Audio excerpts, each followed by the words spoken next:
Today we are here to remember with beloved Kuthumi, to remember our soul's ancient encounter with the Master of the Ages, Lord Maitreya. In his dictation recorded in the Pearls of Wisdom, Volume 28, Number 9, beloved Kuthumi tells us, I have been your brother in many incarnations, and together we have sought the star of divine light and the harp of the heart of Maitreya. And this is true. You and I have walked with the masters before.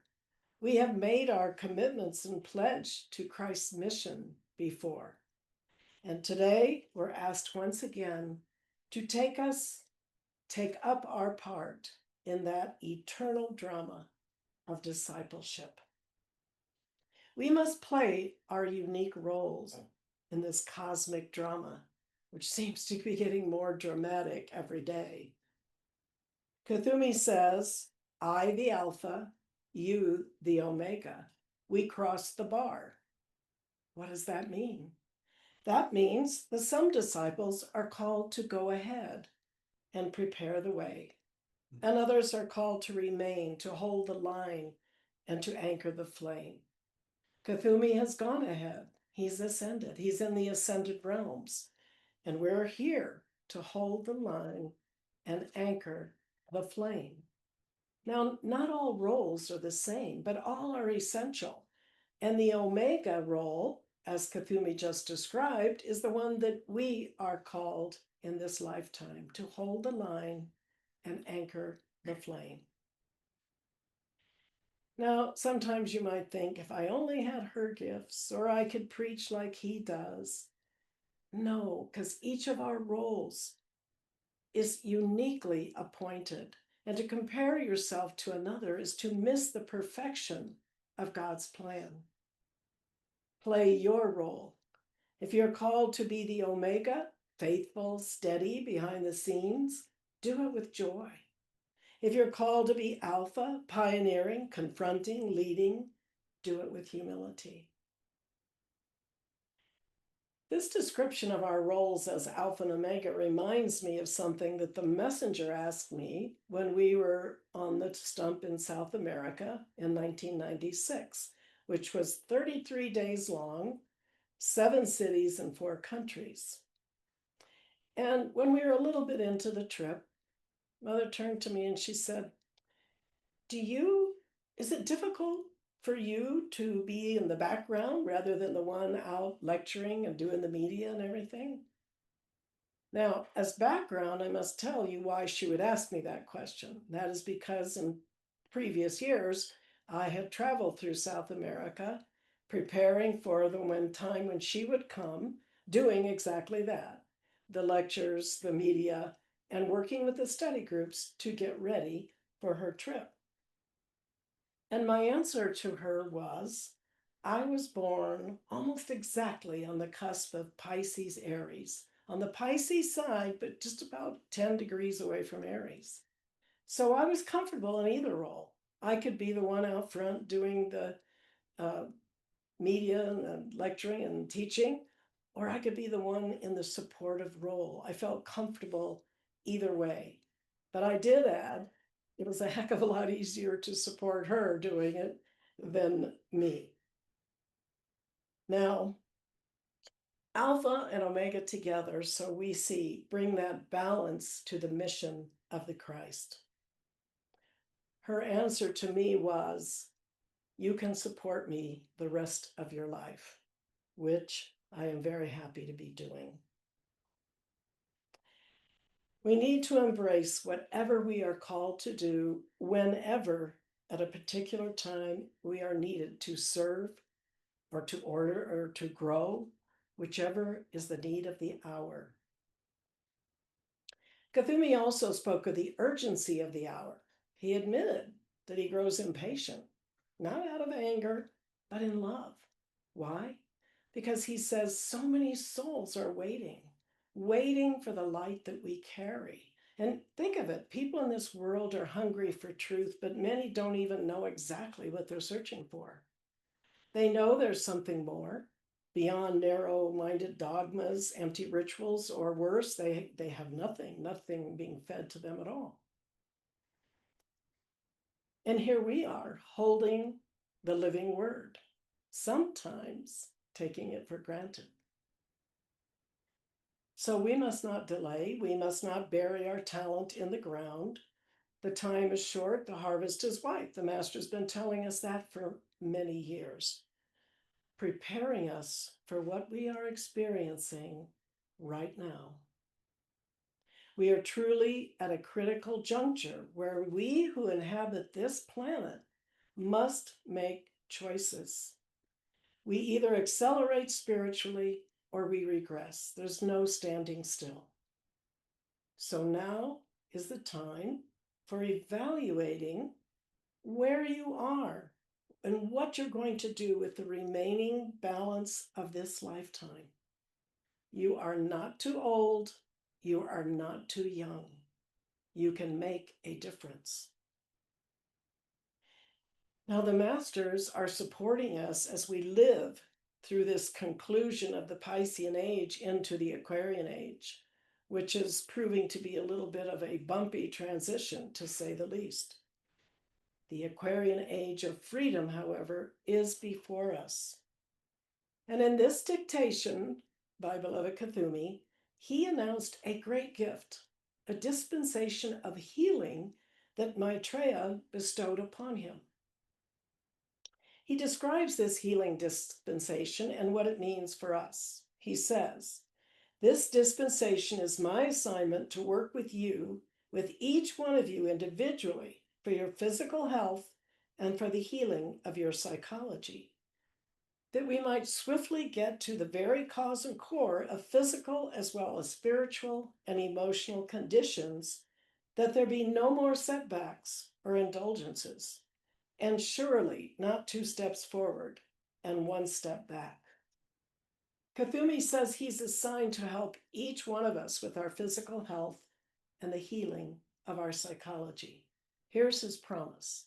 "If you will call to me and make a determination in your heart to transcend the former self, I will tutor you both through your own heart and any messenger I may send your way.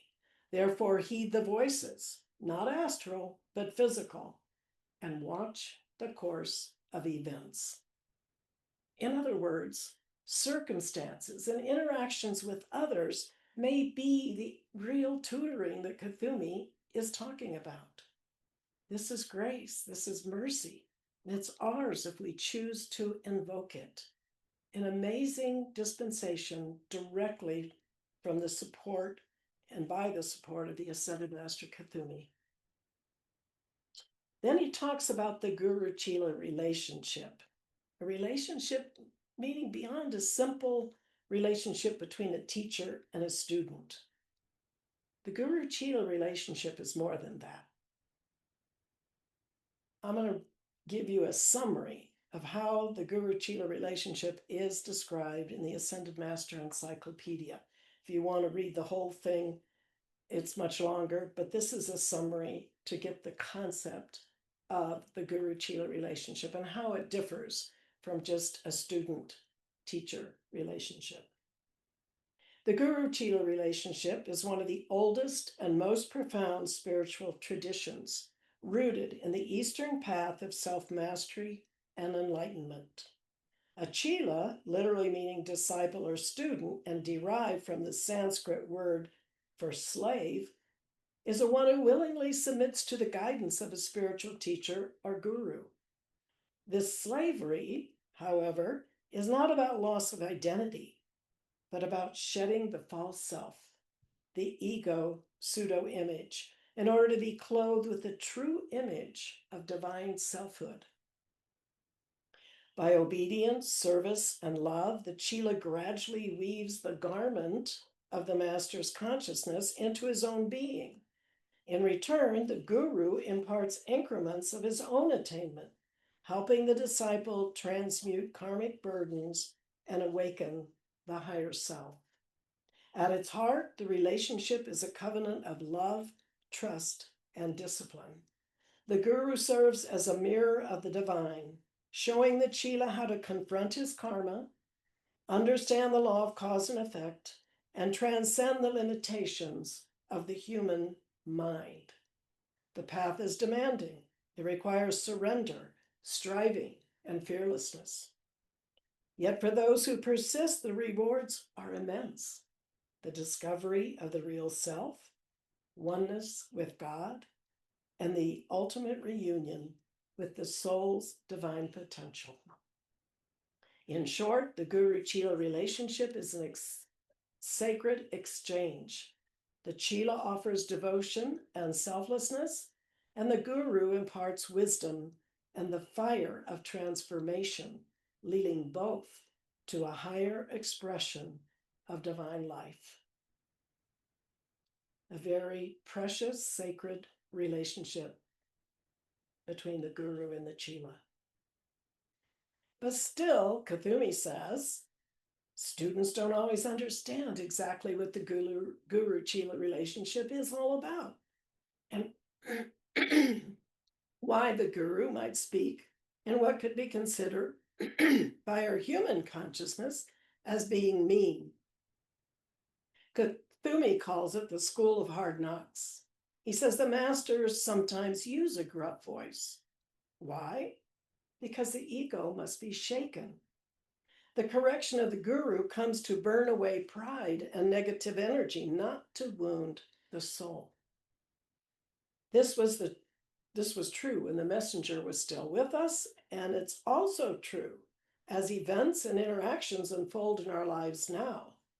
Because if you don't have a personal relationship with an ascended master or embodied guru representing the ascended masters, life itself becomes our guru, teaching us, testing us by what our karma dictates. And it's true, our human ego does not like being offended. But Kuthumi says offense is the enemy of discipleship. So we don't run from correction. And when we are anchored in our true Christ identity, we're not offended. We can ask instead, what lesson is God teaching me through this? What am I supposed to learn here? Referring to those working at the inner retreat and who had submitted to the Guru-Chela relationship, Kuthumi says, this is the school of hard knocks. This is the school where you will hear our gruff voice. But be of good cheer, for our bark is often worse than our bite, but proves most useful in eliminating those who are so easily scared away from the fount, who seek favoritism and praise, when in fact they should recognize the love of the gruff voice and know that which is offended is the ego self, the prideful self. Thus, offense, he says, is a grave enemy and ought to be discarded. We use this mode, he says, that those who do not belong here may well have their offense and take it and move on their way, and they become the hurt ones, the bruised ones, and the injured ones. I can personally attest to this. That kind of discipline from the masters is both personal and impersonal. Personal because it's happening to you, but impersonal because it is taking away the unreality of self. And as the messenger says, just let the fire move through you and do its work. And sometimes it may not even make sense to your outer human mind. Nevertheless, let the fire pass through, transmute whatever is needed at the time, heed the accompanying message that comes with that fire, and move on. Then Kuthumi turns to the concept of the dweller on the threshold, or in psychological terms, what some call the shadow self. There are other terms also. Kuthumi asks, what does it mean you have said this slaying of the dweller on the threshold? He explains that the dweller on the threshold is the accumulation of every misdeed, every wrong thought, every wrong desire of lifetimes, and gathers as a dark presence in the electronic belt around us, around the lower chakras. And it must be faced. It cannot be We cannot avoid it. We may, we may pile up decrees or rituals or good works, but ultimately the dweller must be faced in order to have our victory. He says, every time you feel fear, anger, jealousy, depression, know this: that is the dweller's head rising above the waters, and that is just the tip of the iceberg. Don't excuse it, don't coddle it, don't defend it. And certainly don't use the worn out excuse, that's just the way I am.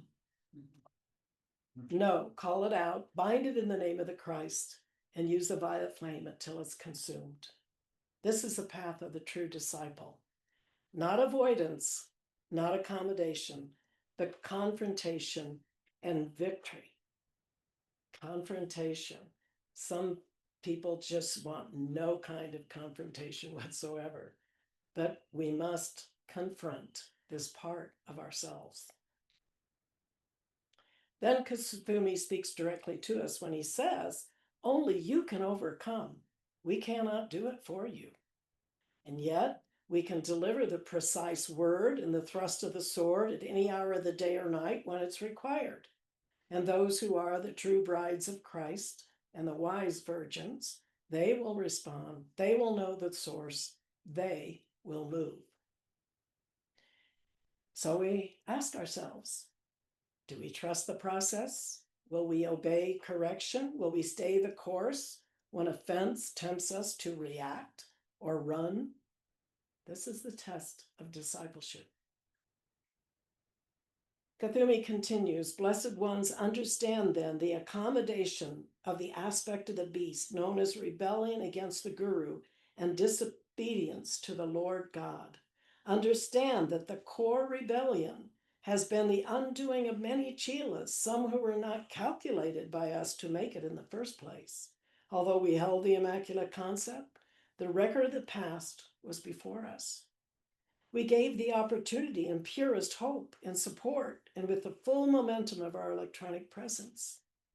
Yet, beloved, others who have not made it have lost in the race simply for want of this very instruction from Lord Maitreya, which, because it has helped so many, I give it to you again.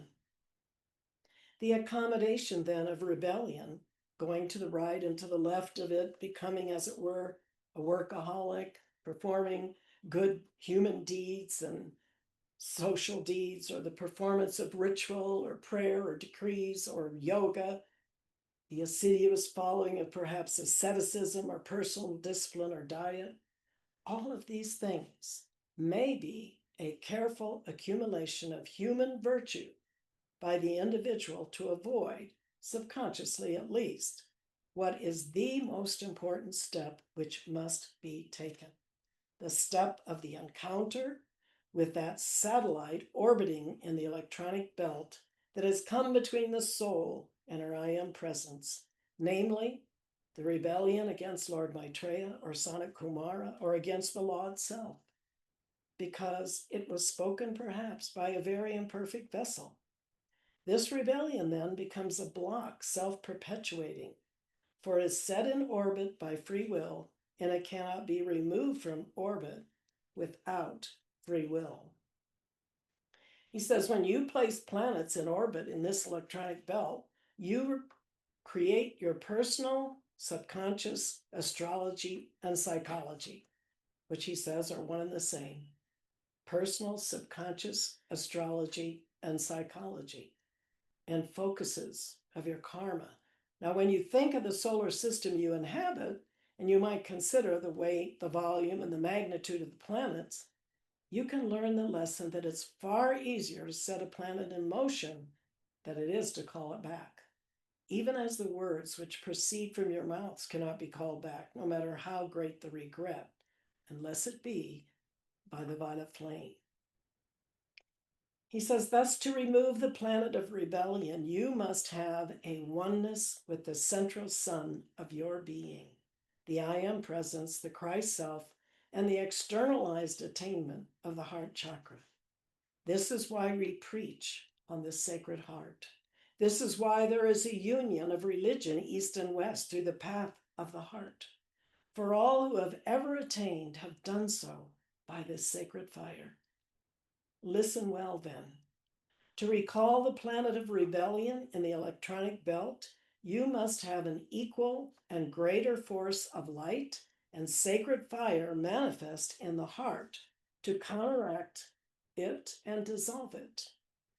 Else you must be holding the hand of the master or the guru who has that development and can transmit it to you, the light that can keep you above the waves when you would sink, as Peter did. Referring, of course, to when Peter took his attention from Christ when he was walking on the water and sunk into the sea. Thus, the necessity of the master-disciple relationship, for there is not one among you or those upon earth today, save those who are already in our inner retreats, who can make it alone, who is not in his electronic belt something that requires reinforcement of the masters who have gone before to remove, I say, in a timely manner. For we do not have 1,000,000 years for you to sit and give the violet flame and to pursue these disciplines.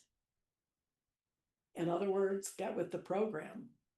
Don't delay this encounter and victory over the dweller on the threshold. Then Kuthumi also speaks on the acceptable offering that is Christ good. He says, when you were in that twilight zone, scurrying about like frightened mice to pile up good karma, yet not facing the problem, the offering of human righteousness and human goodness is not the acceptable offering. If the individual is not willing to take this teaching to heart and to change, then you see he will become angry, as Cain was angry when his offering was not accepted.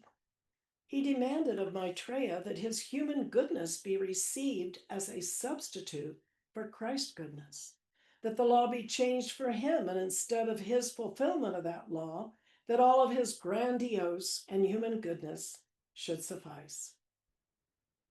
And individuals do this again and again, he said. Their schemes and their deeds become more and more grandiose, sometimes encompassing the earth. And they say, surely this great good deed, this great endowment, this great act I have done that has blessed millions should be the acceptable offering. Kuthumi says it's only the acceptable offering when it is Christ good. What is Christ good? It is the soul united with Christ, who has slain the dweller through that Christ, and therefore can say, this I have done to the glory of God, and not as an accommodation for my rebellion, not as a substitute for my surrender, not as a demand that God should take me according to my path instead of according to his. He continues, now when the offering that is not Christ good is rejected, as it always is and shall be, there is an anger that occurs at the subconscious level, which on the surface may manifest as depression. So anger at the subconscious level, we're not even aware of it perhaps, can manifest as depression. And he says, beware depression and moodiness. Moodiness. That seems minor compared to depression, but he's saying beware depression and moodiness, for it is a sign of severe problems. Depression is that state of the twilight zone where the individual has neither slain the dweller nor entered fully into the heart of Christ. It is the most dangerous situation of the soul in this octave of the matter universe. The most dangerous situation of the soul in this octave of the matter universe. Therefore, you desire to quickly remove yourself from that place of jeopardy. And when you think of the youth of the world and you think of the challenges going through the teenage years and all that is thrown at them, and how so easy it is to be caught up in the drugs and the delusion and entering into depression and even to suicide. It's very tragic for the soul. He says, some of you have recurrent dreams of walking over very insecure bridges, over deep chasms or through narrow passageways or being confined in a box. You may wake up in a cold sweat. You may experience terror in the night, and thus a lesson is coming through from your higher mental body that tells you that you have placed yourself in a condition that is dangerous, that you must pass through it. You must make a move. You cannot go back and you cannot stand still. You must move forward. He says, I speak of this because I look across this great nation. People meet and talk, they agree in committee, they form policy. And if all the noble thoughts and desires of the hearts of the good people of the land would come into action, this nation would be a highly improved place. But it is not so. When it comes to the Omega action, when it comes to the individual becoming the Shakti of the Great White Brotherhood, when it comes to courage and the willingness to stand apart from the crowd, to go against the most cherished beliefs, we find that those who are often most courageous are the fallen ones, for they have a momentum on rebellion and therefore they stand out. And those who should stand out are quietly in their living rooms watching their television sets, listening to their music, and demanding endless hours of time to pursue their families and all other interests, except the demand to save the nation or the youth, or to fight drugs, or to rescue little children. Great is the cry of injustice, and very short and short-fused is the determination to act. Few have the sustaining power, he says, to act in exception to their neighbors for very long. Few can stand the ostracization that they receive. That is why we have community, for we are like minds who ought to be attracting more like minds, and may well do so. So where are we? All of this discipleship, healing, correction, slaying the dweller is for one supreme goal, the ascension. Kuthumi reminds us, if we do not graduate with our ascension, our mission is incomplete. That as we know, the ascension is not automatic. It requires balancing 51% of our karma, fulfilling our divine plan, balancing the threefold flame of power, wisdom, and love through our service, surrender, and the victory of Christ within us. So play your role faithfully and joyfully. Face your dweller courageously daily. Trust the Guru. The first and foremost Guru is your I am presence and Christ self. Humbly, obediently follow that direction and press toward the ascension, the crown of victory. In conclusion, let's contemplate the words from Gautama Buddha's dictation recorded in Pearls of Wisdom, volume 32, number 48. These are the very beginning words of his dictation. The full dictation was actually on the children's education and how critical it was at this time. But the first paragraphs are beautiful teachings for us today. Pilgrims of the sun, he says, I, Gautama, address you in the sunset centuries of your progress in these matter spheres. I come then in the warm glow of satisfaction that the hour of the harvest for your souls is nigh. Thus there is an intensity of work needed to complete the anchoring of the word in form, to nail in the final nail, to set the last stones of the stupa of the Buddha that you build. In these hours we pause for the contemplation of love's mystery that we have known together, that has kept us together, the bond of love as the blessed tie that bound us to the Almighty One and the central sun in the hours of the burden of darkness, when the darkness was so thick that the light was not even visible in the twinkling of a single star.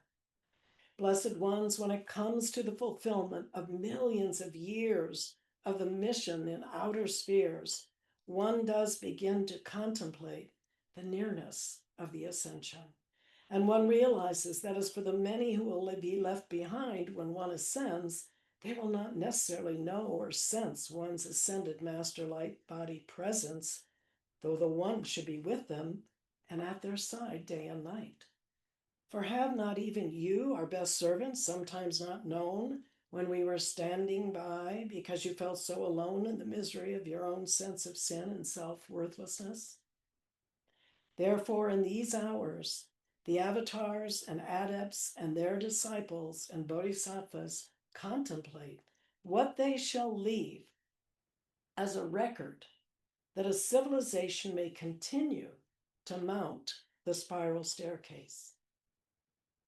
This is the question. What will you leave as a record that civilization may continue to mount the spiritual staircase? Let us pray. Beloved presence of God within me and within each of us, we say together, I acknowledge that to be a Chela is not to lose myself, but to be found in my real self, the image of God that my soul longs to embody. I offer my service, my obedience, and my love to the teacher whom God has appointed for me, whether visible or veiled. I understand that through humility and surrender, I may receive the increments of the Master's own light and attainment. In this holy relationship, we face our karma with courage. We unweave the threads of error and we weave the garment of light. Each step is a letting go of the lesser self and a reaching for the greater self. O Master of our hearts, guide us to strive with intensity, to pursue oneness with the fires of devotion, and to remember always that love is the fulfilling of the law. May we never shrink from the price of discipleship, for what we are offered in return is the ultimate reality, union with God. Beloved Archangel Michael, guide and protect every light bearer on this earth, and may each of us walk this path in gratitude, in joy, and in victory.